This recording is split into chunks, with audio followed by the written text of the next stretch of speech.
Bismillahirrahmanirrahim. Assalamualaikum warahmatullahi wabarakatuh. Waalaikumsalam warahmatullahi Halo wabarakatuh. Sobat LAS MKU, dimanapun teman-teman berada, ketemu lagi di podcastku, podcast LAS MKU. Dan kali ini kita kedatangan tamu spesial, manajer ULAS MKU Bina Ummah.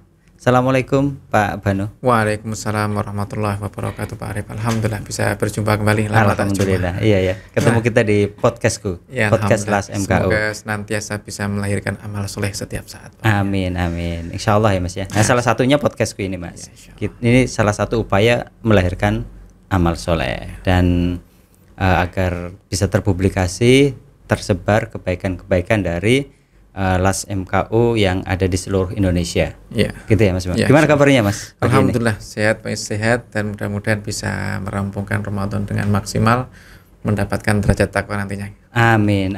Ini Ramadan keberapa ini Mas? Alhamdulillah yang ke-21. Yang ke-21 sudah. Iya. 10 hari terakhir ya. Ya, insya Allah. Oke, jadi harus ngegas terus ini kayaknya Mas. Makanya kita sampaikan ke teman-teman itu maksimalkan ibadah seperti tahun-tahun sebelumnya, khatam minimal 1 kali lah, biar maksimal. Sedekahnya, donasinya kita maksimalkan biar bisa melahirkan amal soleh. Masya Allah. Dan ini momen Ramadan. Momen Ramadan ini biasanya kan teman-teman di LAS MKU banyak aktivitas Mas.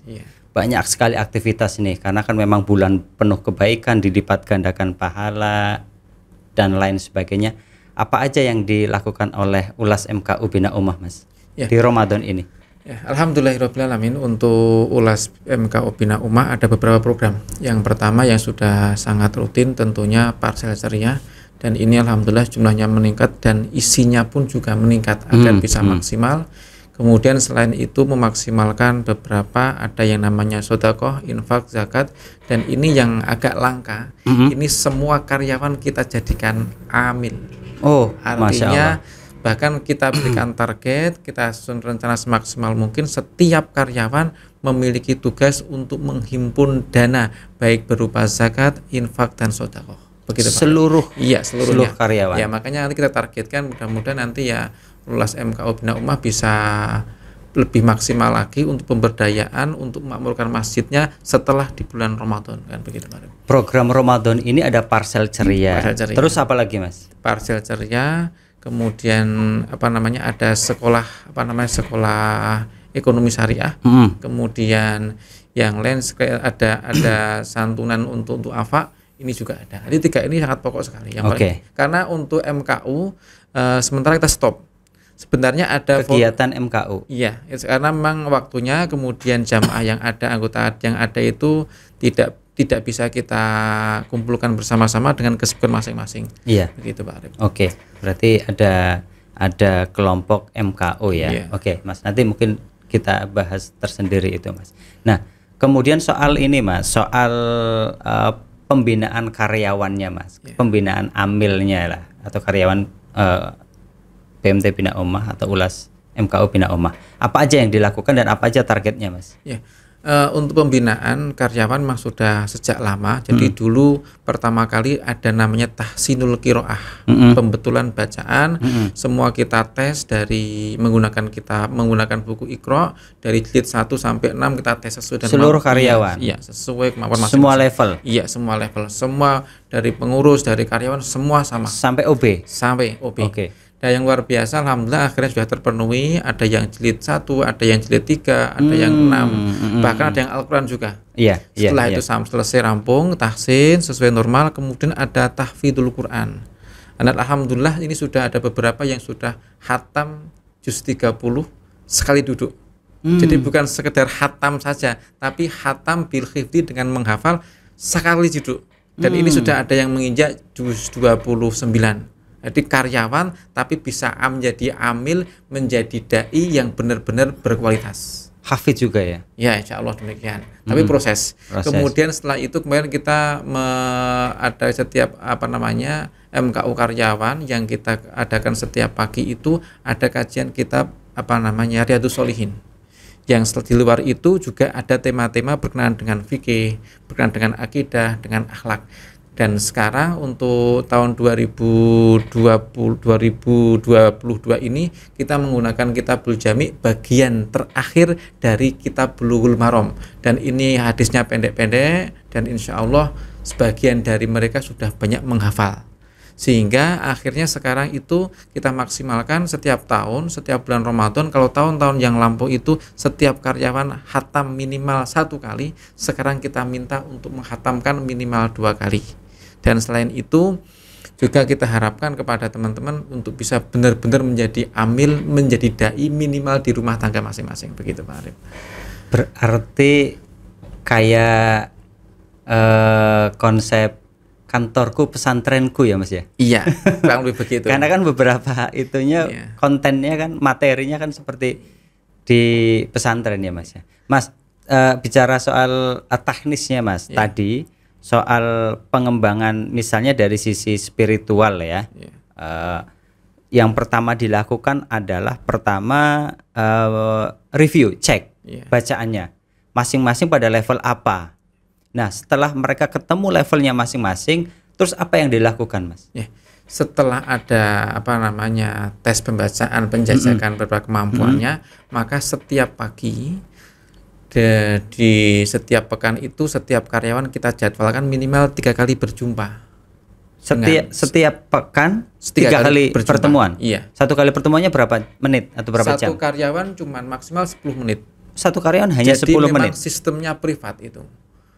Maka secara pribadi saya standby selama kerja 8 jam, standby di situ untuk menyimak dari bacaan dari teman-teman yang ada. Berarti ada kartu kontrolnya ya. Iya. Jadi, bahkan hari ini Pak Arif ya, selain itu pun juga selain bacaan Al-Quran juga hafalan, bahkan juga ada mutabaah yaumiyah. Mutabaah yaumiyah itu prestasi amalan sehari-hari, dari duhanya bagaimana, tahajudnya bagaimana, tilawatul Qur'annya bagaimana, semua ada. Karena ini kita benar-benar menjaga kualitas karyawan. Begitu Pak Arif. Oke, luar biasa ya. Berarti teknisnya memang kurikulum stepnya sudah dirancang sedemikian rupa ya, sehingga nanti targetnya apa di tahun ini gitu ya, bisa kelihatan sudah ya. Sudah ada insya Allah. Oke, Mas, kembali ke program-program Mas. Program Las MKU Bina Ummah apa saja Mas, kalau boleh tahu Mas, program-program kegiatan dari Ulas MKU Bina Ummah? Alhamdulillahirabbil alamin, untuk program Ulas MKU Bina Ummah sebenarnya panjang, tapi pada intinya tetap berdasar kepada sehat jasmani, sehat rohani, sehat finansial, sehat intelektual, sehat lingkungan dan sosial. Maka sebenarnya sangat banyak, dari mulai yang namanya pendidikan itu ada. Bagaimana anak asuh kita maksimalkan, bahkan kita berikan pembinaan dan menjadi MKU khusus, bahkan pemateri juga khusus. Berarti santunan untuk yatim duafa. Oke. Bahkan kedepannya pun juga untuk OTP, orang tua penyantun, juga akan kita buat MKU agar mengetahui kemampuan seperti apa, prestasi seberapa, agar ini bisa menjadi standar kebaikan kita. Gitu. Yang kedua kemudian yang namanya kesehatan. Kesehatan kita ada yang namanya mobil sehat. Tapi untuk ambulan ya. Ambulan. Tapi untuk sementara untuk mobil sehat kita masih bekerja sama dengan lembaga lain, karena di antara karyawan belum bisa untuk memenuhi secara waktu untuk memaksimalkan ambulan tersebut. Kemudian untuk selain itu juga ada dakwah. Dakwah tadi ada MKU yang alhamdulillah Pak Arif ini sudah mencapai 20 kelompok lebih ini. 20 lebih. Iya. Keren maka ya. Target kita nanti mudah-mudahan bisa tercapai 50 MKU, dengan tidak harus saya secara pribadi atau ustadz kelompok tim ustadz itu, tapi juga amil pun juga bisa memberikan materi pengajiannya begitu. Itu. Kemudian selain itu juga ada yang namanya dakwahnya juga ada. Ini dakwah yang luar biasa, ini sosial juga ada. Dakwah sosial ini yang luar biasa Pak Arif, ada ATM beras. Oke. Ceritanya gimana ATM beras Mas? ATM beras dulu begini. Jadi kita melihat saat pandemi itu kan luar biasa kondisinya. Setelah kemudian melihat, kita kaji, kita pahami dengan benar, kita diskusikan hingga akhirnya perlu untuk ada ATM beras, karena ada banyak untuk duafa, banyak yang kemudian di PHK, banyak yang punya pekerjaan. Bahkan beberapa yang jompo, yang sudah tua-tua. Nah ini kemudian kita data dan kita kerjasama dengan takmir setempat. takmir masjid. Iya. Oke. Makanya sebenarnya sebelum ada program memakmurkan masjid, Bina Ummah, LAS MKO Bina Ummah sudah ada program untuk memakmurkan masjid. Nah, sudah selesai hingga akhirnya sudah sudah terdaftar, terdata hingga akhirnya kita mengadakan ATM beras, dan yang menarik untuk pengadaan beras pun itu juga dari anggota kita. Jadi bukan Bina Ummah mandiri, LAS MKO Bina Ummah mandiri, tidak, tapi ini juga menggandeng dari anggota juga. Oke, potensi anggota digali. Oke. Dan target kita Pak Arief nanti ke depannya mudah-mudahan bisa menjadi 10 ATM beras di Ngodian. Oke. Yang ke depan rencananya nanti karena kita ada program SMM itu, nanti setiap masjid mudah-mudahan bisa ada pengadaan untuk ATM berasnya. Berarti ATM berasnya memang ditempatkan di masjid ya? Iya. Oke. Kemudian ada ATM beras, terus apa lagi Mas? ATM beras, kemudian yang namanya dakwah. Dakwah itu yang jadi nanti ke depannya setiap masjid itu ada pembinaan dari kita, pendampingan dari kita. Oke. Saya sering lihat ada warung angkringan sumringah dengan logo Bina Ummah. Iya. Itu apa sebetulnya itu, Mas? Jadi selain itu memang ada program ekonomi produktif, Pak Arief. Ekonomi produktif. Ekonomi produktif itu memang yang pertama untuk angkringan. Sehat hartanya tadi. Iya, sehat hartanya, sehat finansialnya. Sehat finansial. Iya, hifdzul mal begitu. Kemudian angkringan ini selain angkringan ada binadaya. Oke, angkringan dan binadaya. Iya. Ini kita maksimalkan karena harta dari para muzaki, orang yang berinfak kita himpun, kemudian kita salurkan untuk mereka, dan tentunya sekalipun belum banyak tapi tetap ada pembinaan, bahkan ada MKU-nya, ada kajiannya, bahkan yang menarik sudah ada pembinaan untuk bisnis online buat mereka.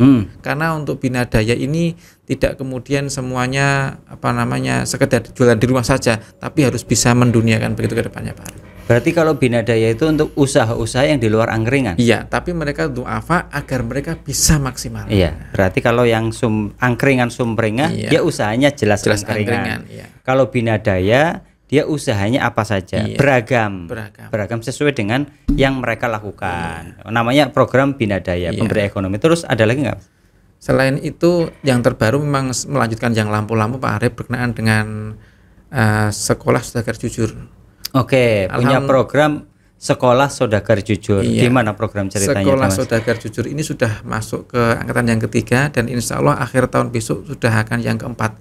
Awalnya dulu memang begini, Pak Arief. Jadi banyak daripada anggota kita, daripada muzaki-muzaki yang menjadi anggota kita itu, memang mereka bisnismen luar biasa. Memang pebisnis, punya usaha. Punya usaha gede. Tapi sayangnya secara keuangan belum tertata rapi, dan kadangkala belum sesuai dengan syar'i. Oke, berarti dari situ awal mulanya. Awalnya gitu. Hingga dari akhirnya, pengelolaan keuangan. Iya. Oke, terus? Nah, hingga akhirnya kita kumpulkan, kita sampaikan, dan akhirnya alhamdulillah mereka ada kemauan untuk belajar, dan kita juga alhamdulillah juga ada beberapa pemateri yang siap menyampaikan, dan yang luar biasa pula. Dan kalau pada pertemuan yang telah lama sudah jadi mereka, hari ini angkatan ketiga mereka belum jadi, pengen menjadi saudagar-saudagar yang benar-benar menjadi saudagar, kan begitu, Pak Arief. Alhamdulillah. Sekolah Saudagar Jujur. Iya. Oke, berarti kalau sekolah ada pretest, ada postesnya, Mas? Iya, bahkan ada kurikulum. Kegiatannya gimana, Mas? Kegiatannya sementara masih pertemuan berapa bulan sekali atau berapa minggu sekali? Pertemuannya 2 pekan sekali. 2 pekan sekali, berarti sebulan 2 kali. Sebulan 2 kali, ini selama 6 bulan. Durasinya satu kali pertemuan berapa jam? Kurang lebih 1,5 jam. 1,5 jam. Karena ada yang nama di dialog, ada evaluasi, bahkan mereka juga menjadi donatur untuk keberlangsungan program kita, Pak. Berarti pesertanya tetap ya, Mas? Tetap. Tidak berubah-ubah. Tidak berubah. Bukan seperti pengajian yang keluar masuk bebas ya, Mas. Kalau ini tetap orangnya. Iya. Jadi ada absensinya barang. Ada absensinya juga, gitu ya? semua tertib, insyaallah. Oke. Satu kelasnya berapa orang? Kurang Mas? lebih 10. 10 orang, dan itu intensif pembelajarannya. Iya. Bisa mereka belajar ya, Mas ya? Alhamdulillah bisa. Dan hari ini kalau kita lihat dari misalnya ada penjual pemberdayaan untuk khusus mie ayam. Ini alhamdulillah sudah mulai bangkit, bahkan beliau dulu mu'alaf.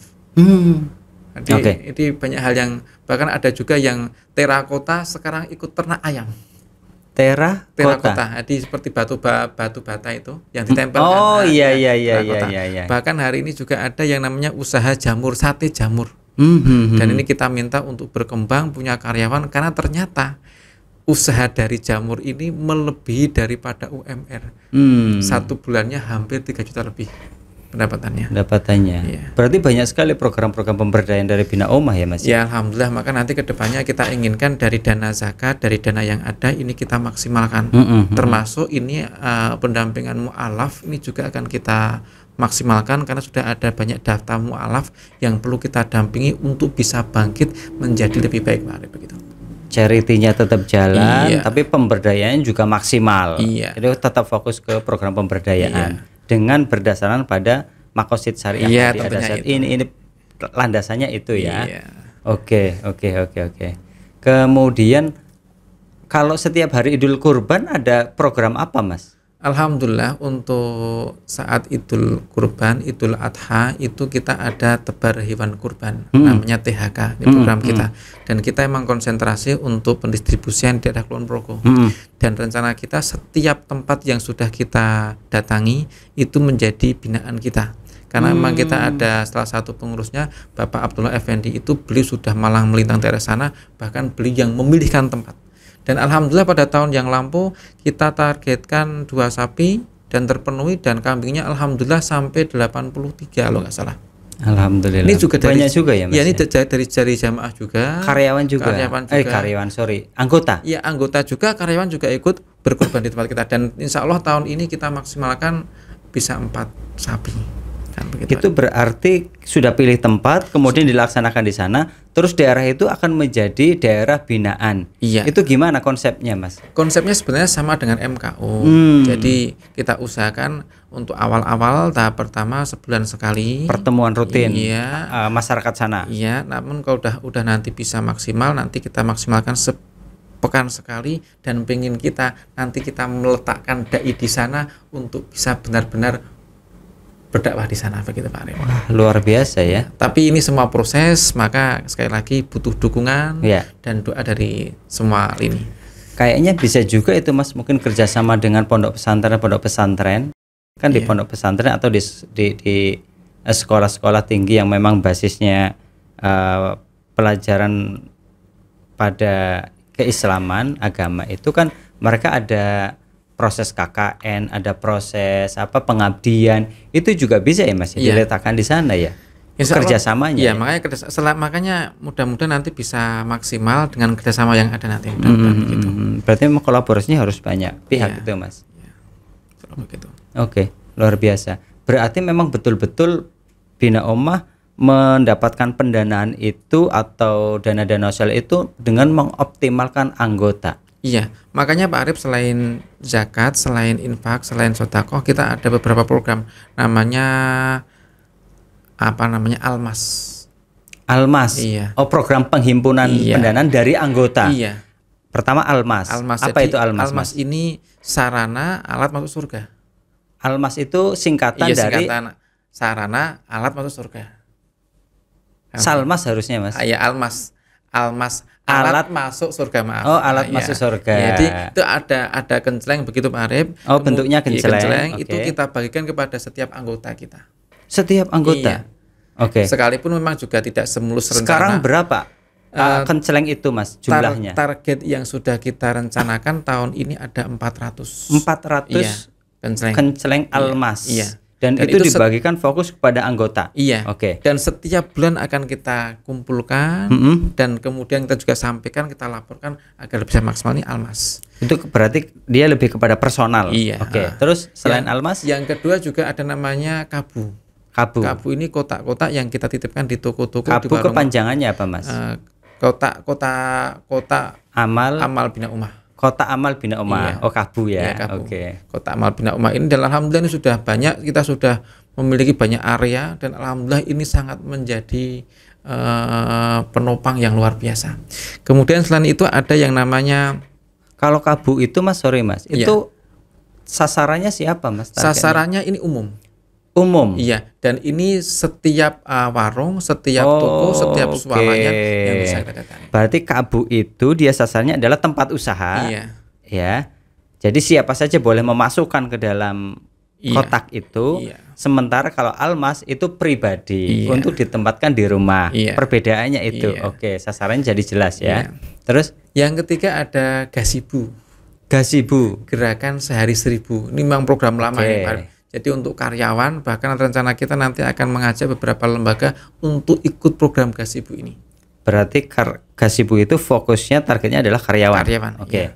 Kemudian selain itu ada OTP juga, Pak Arif. OTP ini khusus untuk orang tua penyantun, ini OTP untuk anak asuh. OTP itu kepanjangan dari orang tua penyantun. Fokus untuk anak asuh atau membantu anak-anak duafa agar bisa bersekolah dengan baik. Oke. Kemudian ada pula yang namanya ATM Beras. Yang tadi donasi dari anggota, dari jamaah, dari masyarakat untuk berdonasi ATM Beras. Satu paketnya 10.000 dan alhamdulillah ini sudah luar biasa ini, insyaallah. Berarti memang Ulas MKU Bina Ummah itu betul-betul memanfaatkan potensi anggota ya, karena semua program fundraisingnya tadi, pengumpulannya fokus kepada anggota dan karyawan. Memang kalau digali memang luar biasa ya, Mas ya. Anggota itu kan rata-rata anggota BM itu kan banyak sekali, Mas. Jadi gini Pak Arif, memang kita tetap kembali lagi kepada jamaah. Jadi kita ajak bagaimana beramal solih. Dan bahkan yang sangat nampak pun ketika Semeru, Pak Arif. Saat Semeru itu kan ceritanya gimana, Jadi Mas? Semeru kan luar biasa. Saat itu ada acara di daerah mana? Di daerah Jalan Wonosari daerah itu ada acara, tapi kemudian ada musibah musibah Semeru itu, hingga akhirnya langsung kita open donasi melalui grup WhatsApp Trah Bina Ummah. Oh, berarti proses komunikasi, proses sosialisasinya melalui grup WhatsApp. Oke. Jadi seluruh anggota ada grup, dibuatkan grup WhatsApp. Grup MKU, grup Trah, jadi semua, karena yang namanya teknologi luar biasa, tanpa harus berjumpa, harus sowan ke rumah masing-masing, kita ada grup dan alhamdulillah mencapai 26 juta lebih sesuai dengan target dan usia Bina Ummah. Insyaallah. Termasuk ini juga sama, saat parcel ceria ini juga sama, kita menghimpunnya pun juga sama, Pak Arif. Melalui grup WhatsApp. Bahkan yang luar biasa, MKU yang sangat istimewa berkenaan dengan MKU SMC, Pak Arif. SMC apalagi itu, Mas? MKU Sedekah Merem Community. Sedekah Merem Community. Jadi kalau sedekah sambil merem atau gimana, Mas? Begini Pak, berarti mereka berdonasi pasrah berapapun jumlahnya, mau diapakan terserah, yang penting niat mereka baik dan agar menjadi amal soleh begitu. Jadi sedekah nggak usah tanya-tanya buat apa.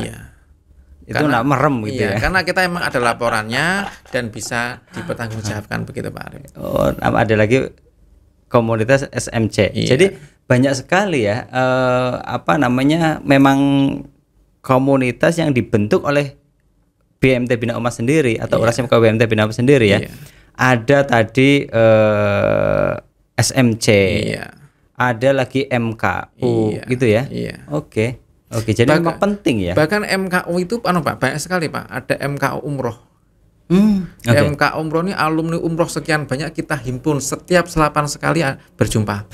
Kemudian setelah itu ada MKU SSJ. Setelah rampung dari SSJ masih kita ikat dengan sekolah Sedekah Jujur. Ada MKU-nya.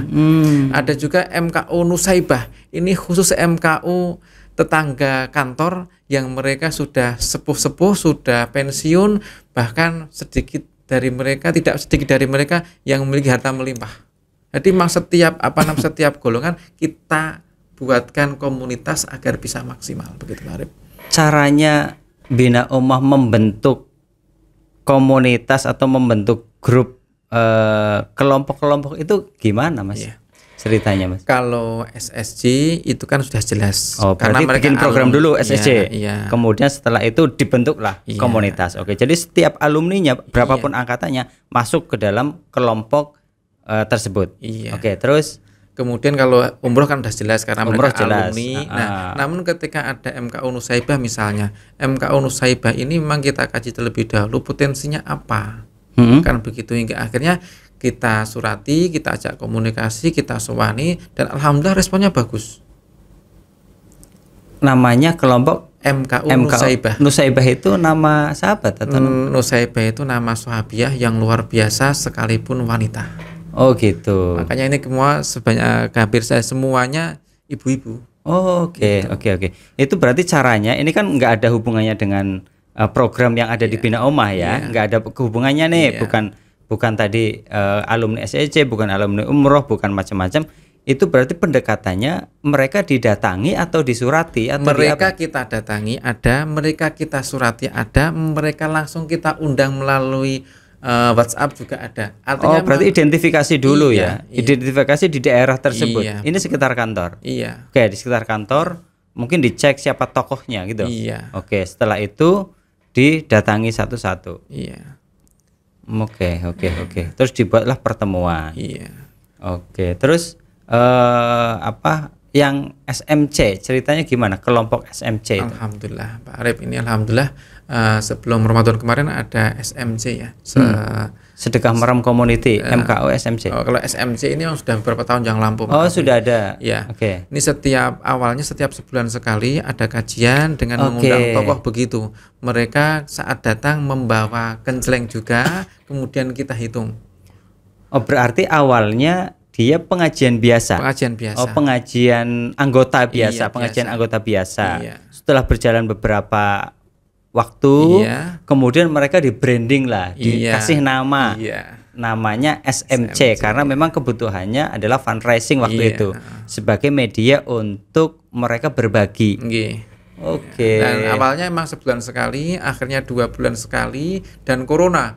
Dan alhamdulillah ini sudah mulai berjalan lagi di tahun ini, sudah ketiga kalinya insya Allah nggak salah. Dan besok insya Allah maka kita minta Pak Arif untuk ngisi besok berkenaan dengan ekonomi di bulan Syawal insya Allah nanti. Mudah-mudahan Pak Arif bisa gitu. Mudah-mudahan. Oke, namanya itu kelompok SMC ya Mas ya. Jadi memang fokusnya ke sana. Oke. Bicara soal apa namanya pertemuan-pertemuan tadi kan sudah banyak sekali Mas. Ya. Itu berarti kan dalam 1 bulan ada banyak pertemuan Mas. Iya. Betul Mas. Betul ya. Berapa rata-rata 1 bulan pertemuan untuk anggota dengan masing-masing komunitas tadi Mas? Rata-rata. Maksudnya rata-rata gimana? Rata-rata pertemuannya apakah dalam 1 bulan itu kurang lebih ada 20-an lebih. 20 kali pertemuan. Iya. Nah, 20 kali pertemuan banyak sekali Mas. Berarti hampir setiap pekan mesti ada. Iya, setiap pekan. 1 bulan kan ada 30 hari Mas. Iya. Itu kalau 20 pertemuan berarti kan hampir mendekati setiap hari ada pertemuan ya. Iya. Betul? Iya. Maka begini Pak Arif, jadi setiap cabang itu teman-teman AO itu juga kita minta untuk membuat kelompok MKU. Dan kita juga punya tim ustadz yang membantu untuk memberikan materi yang sebelumnya pada bulan itu materi yang akan disampaikan kita sampaikan terlebih dahulu agar sama. Nah itu Mas, makanya kan kalau pertemuan cukup banyak berarti kan timnya bagaimana itu ngaturnya. Berarti memang ada tim ustadz sendiri Mas. Iya, ada tim ustadz sendiri. Ada berapa orang Mas tim ustadz? Ada 3. Ada 3 orang yang memang dia fokus memberikan edukasi, ceramah, materi, menyampaikan materi ke kelompok tersebut. Iya. Oke, jadi semuanya bisa berjalan beriringan ya. Iya, maka dulu kan awalnya memang saya pribadi ya di sekian kelompok saya, tapi dengan kondisi kesehatan macam-macam waktu yang luar biasa dan bertambahnya jumlah kelompok, akhirnya kita putuskan untuk bekerja sama bersinergi dengan dai-dai setempat agar bisa maksimal kan begitu. Oke, berarti Bina Ummah juga merekrut dai-dai ya untuk menjadi pendamping MKU tersebut. Iya. Saya dengar-dengar juga ada MKU yang di pasar ya Mas ya. Iya. Itu ceritanya gimana Mas kalau di pasar itu Mas? Ya. MKU di pasar sebenarnya sama, tapi memang ini yang paling pokok ini teman-teman AO. Jadi teman-teman AO memiliki di pasar itu punya beberapa anggota yang sudah pembiayaan, ada yang nabung macam-macam, maka kita surati, kita konfirmasi, kita undang untuk ikut MKU. Ketika itu alhamdulillah responnya macam-macam tapi luar biasa, kehadirannya pun luar biasa hingga akhirnya hari ini hampir setiap pasar yang menjadi pembinaan, yang menjadi tempat teman-teman AO berada di situ, ada MKU-nya. Jadi mereka datang dan ini ada yang sepekan, ada yang sebulan sekali, ada yang sebulan 2 kali, macam-macam. Gitu. Itu materinya gimana, Mas? Alhamdulillah materinya sudah kita kurikulumkan, sudah ada ada kurikulumnya mulai dari akidah, dari fikih, dari akhlak, bahkan daripada ekonomi syariah pun kita sampaikan, termasuk bagaimana penulisan keuangannya, pencatatan keuangannya. Karena memang kebanyakan teman-teman di pasar kadanglah lupa, lalai, tidak menulis, sehingga kadang-kadang di akhir tahun seperti ini, di akhir bulan, di akhir tahun itu kadang-kala tidak mengetahui janjani sebenarnya itu untung atau rugi, dan belum bisa memetakan bisa jadi zakat ataukah tidak, kan? Betul, begitu. Yang penting kan itu, apakah saya sebetulnya saya muzaki bukan gitu ya? Iya, begitu. Wajib zakat belum, kalau zakat berapa gitu kan, kalau nggak ada catatannya susah juga ya, Mas ya. Makanya ini proses, yang pasti proses, tidak kemudian instan. Yang ini kita harapkan bisa menjadi amal soleh, begitu Pak Arif. Insyaallah luar biasa ya. Oke, terus dari beberapa kegiatan yang banyak tadi, apa sih dampak yang dirasakan oleh ULAS MKU Bina Ummah atau dengan Bina Ummahnya sendiri? Ya, alhamdulillahirobbilalamin, dengan sekian banyak kegiatan, alhamdulillah Bina Ummah semakin banyak mendapatkan kepercayaan. Bahkan dari berbagai hal, termasuk tadi yang saya sampaikan, kesehatan, dakwah, kemudian sosial, pendidikan, respon yang ada yang kita rasakan itu, kita semakin hari semakin baik, insya Allah, kan begitu. Dan selain itu, bahkan yang namanya anggota pun juga merasakan kebaikannya, bahkan tetangga mereka juga mendapatkan kebaikannya, kan begitu Pak Arif. Iya. Pertanyaan kunci nih, Mas. Iya. Ya. Mungkin teman-teman Sobat ULAS MKU juga nunggu. Ya, pertanyaan itu begini, Mas. Tadi kan cerita soal MKU, membangun keluarga utama, ada komunitasnya, ada kurikulumnya, kemudian ada teknisnya. Itu boleh dicontek sama ULAS MKU yang lain nggak itu, Mas? Alhamdulillahirobbilalamin, buat teman-teman ULAS MKU di mana saja, bismillah. Sebenarnya pada sebelum tahun 2017 ini pernah kita sampaikan di seluruh raya, Pak Arif.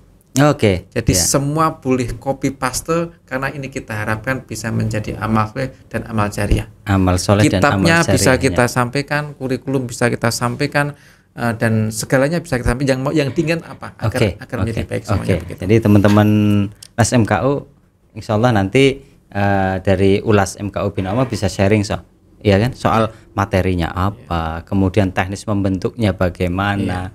Kemudian pertemuannya seperti apa, termasuk durasinya bagaimana membentuk ustadz itu kan mungkin nggak ada kepikiran gitu ya, dikiranya dikerjakan sendiri, jadi berat juga kalau nggarap sendiri ya, Mas. Harus kolaborasi ya. Oke, teman-teman Sobat ULAS MKU, mungkin sekian dulu obrolan saya dengan Pak Banu Muhammad, manajer ULAS MKU Bina Ummah. Sampai jumpa di podcastku berikutnya. Assalamualaikum warahmatullahi wabarakatuh. Waalaikumsalam warahmatullahi wabarakatuh.